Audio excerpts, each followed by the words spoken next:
if you could tell us a little bit more about your specific role as at Viva, which is, I introduced in your bio as one of the largest animal advocacy and vegan organizations in the UK. Yes, so I'm Viva's food and cookery social media coordinator. So I manage all the marketing and the communications relating to everything food and cookery initiatives for Viva. That includes retail activities, events, and especially Viva's Vegan Recipe Club.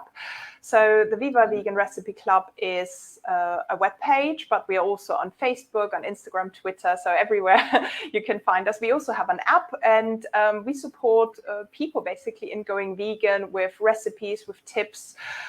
We've got our own, I don't like to call them challenges, but our own try 30 days vegan or 7 days vegan with email support. So very similar to Veganuary, but around the whole year. And my main focus in the role is to create content and engagements for all things vegan food and cookery, for digital media, as well as for traditional public relations.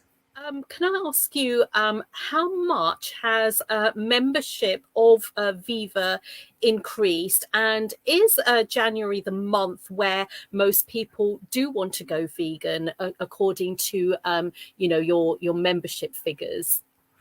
So interest in Viva is always growing, and subscriptions, especially talking about the Vegan Recipe Club, they're spiking as high as 23% within the last 12 months. So that which is actually quite massive. We are still quite a small charity in comparison, but yeah, so we definitely see a consistent growth in that. So veganism itself is obviously grown and growing more and more in accessibility. This January alone, about 825 vegan products and new vegan menus have launched, which is crazy in driving a plant-based food provision demand up in supermarkets and in restaurants. It's Veganuary really has made an impact as a movement, and of course it gives people the opportunity to explore veganism. So yeah, I would definitely say January is the month where most people come up with questions. I see it on social media. More people are interested in asking us those questions as well. How to become vegan? What is the best, milk in my coffee? and how can I make those easy swaps that I said before? So yeah, it's just out there, and naturally, and thanks to Veganuary, who played a huge part in this, January definitely entices more people to try vegan. In general, there has been a recent YouGov survey that across the UK, and it showed that I think more than a third of UK people nowadays are interested in becoming vegan today.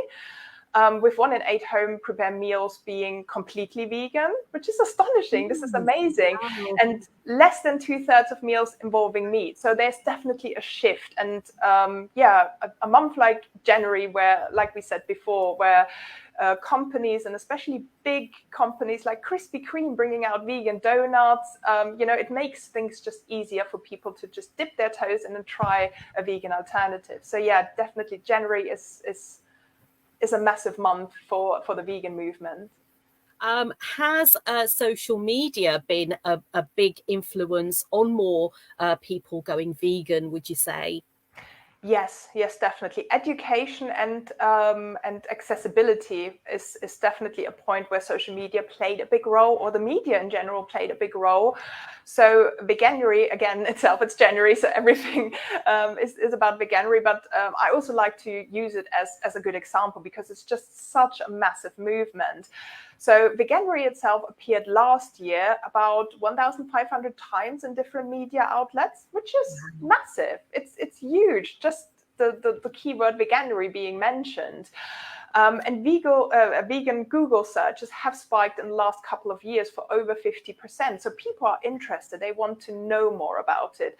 And the talk of the town is vegan, and it's the same on Facebook and Instagram. Influencers show us how to veganize things, how vegan food can look like. And again, TikTok there has been so many TikTok trends, and veganism is out there amongst those foodie trends that people cook up. This is also why Viva has recently launched a crowdfund campaign with the help of social media. So we have put it all over social media to launch our first vegan TV advert. It's called Take Away the Meat, and it's due to broadcast this year on Channel 4 to reach about 16 million viewers, which is massive. And we could have not done this without the help of social media and with getting the word out there, and the people sharing this and helping us to achieve this. So, and thank you to everyone who donated, by the way, for this. So yeah, that could have not done without social media. So it's got a massive influence. Our Vegan Recipe Club that I mentioned before, Viva's Vegan Recipe Club, you can find us on Facebook, Instagram, Twitter, Pinterest, but we are also on Tumblr and Reddit now. So we are definitely recognizing that there is a huge opportunity out there to get vegan recipes, food news out, helping people going vegan, answering their questions, and obviously sharing our over 900 recipes that we've got on there. Oh wow, amazing. And I'm really looking forward to watching the TV advert. So that's wonderful. I mean, that's just so amazing. Can you talk about the other campaigns that are in the UK? So we do have 3 major campaigns at the moment that we're focused on, and they are across Viva where we are at. So one of them is to end factory farming before it ends us. And this has, and they all link into each other, to be honest, because the key is factory farming is killing us one way or another. It's not just killing animals, it's killing us. But Viva actually had a harrowing investigation in the UK for a mega pig farm called Hogwood. Yes. And they revealed the truth about the high welfare animal claims, high welfare animal welfare claims. And spoiler alert, it's a sham completely. We did a documentary about that called Hogwood, and it's at the moment available on Amazon Prime, on Google Play, and on Apple TV. But later this year, we are going to bring it also onto Netflix to get even more reach of that. And this is where our End the Factory Farm Before It Ends Us campaign arises out. So to bring education to people and really show people what a high welfare mega pig farm looks like. And it's horrific. It really is.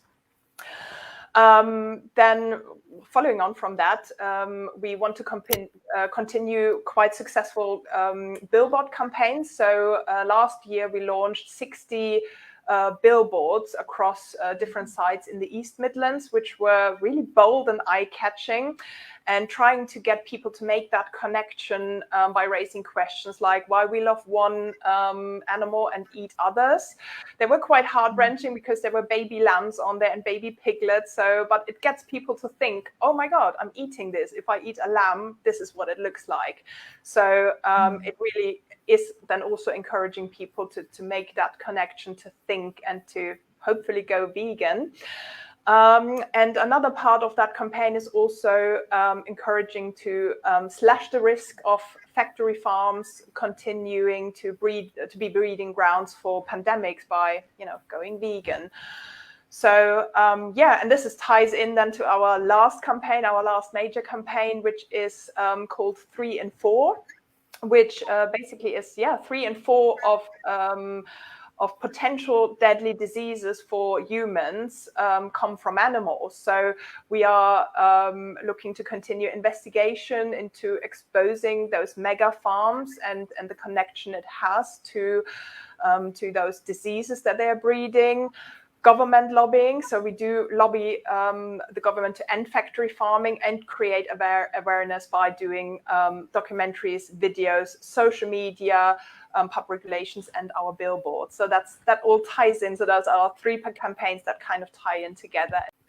That's fantastic. Thank you. And just to pick on something that you mentioned, there's a term called cognitive dissonance, which is something that happens all the time. You know, people will see like a baby lamb or a baby pig and think that, oh, they're really cute. But at the same time, they think nothing about eating lamb or pork or anything like that. And yeah. And so do you think that in order to reach people, it's better to show them, you know, perhaps graphic images, or do you think that more people will go vegan if you don't show graphic images, but if you show how, you know, for example, what you do in terms of the cookery club and that kind of thing? What do you think works better with getting people to go vegan? I think there needs to be a balance. I think there is, and again, everyone is different. So everyone has their own trigger points, so to say, or their own convincing points. So I think, and I think this is why we are quite successful at Viva with convincing people.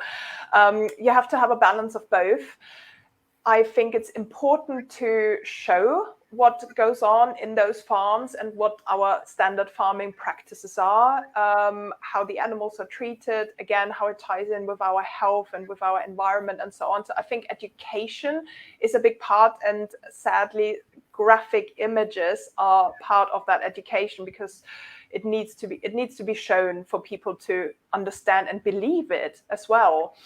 But on the other side, I think it's also important to have a more fun side to it and show the fun side of veganism, because veganism is exciting. It is, you know, you can try so many different things. You can add so many more flavors to your food and try new foods that before I was vegan, would have never even dreamt of, to be honest. So I think it needs to have a mix of both. I also talk from personal experience. So I went vegan originally traveling through Southeast Asia, and I saw some horrific things for myself, which just shocked me to not eat meat overnight, because I just didn't want to play a part in that abuse that was going on, or in something having to die for me to just, you know, have a quick meal.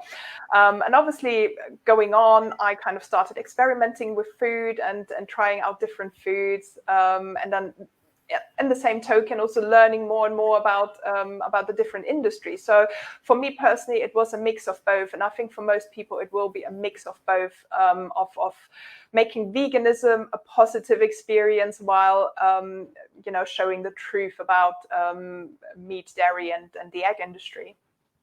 What message would you like to leave our viewers with? Simple enough. It's the simplest change you can make, and it does have the most impact on animals, on our environment, on you and your family's personal health, is please go vegan today. Fantastic. Thank you so much, Pia. And, you know, thank you for being my wonderful guest today. I've just had a comment from a Facebook user. I would like to thank Viva for the 2 large, approximate 4 foot by 3 foot plastic Viva posters that I have used on the streets of Galway City in Ireland. I believe that's Paul. Hi, Paul. From 2010 to 2020, over a 10-year period. Wow, amazing. Yes. And this is actually a good point. So yeah, thank you, first of all, for doing that outreach work. And we do have a lot of resources on our webpage, viva.org.uk. So please have a look. Some of them are for free. If you are looking to do an outreach in your town, please in touch with us, because we can send you things like posters and leaflets and guides, and we are more than happy to support that. So yeah, please let us know.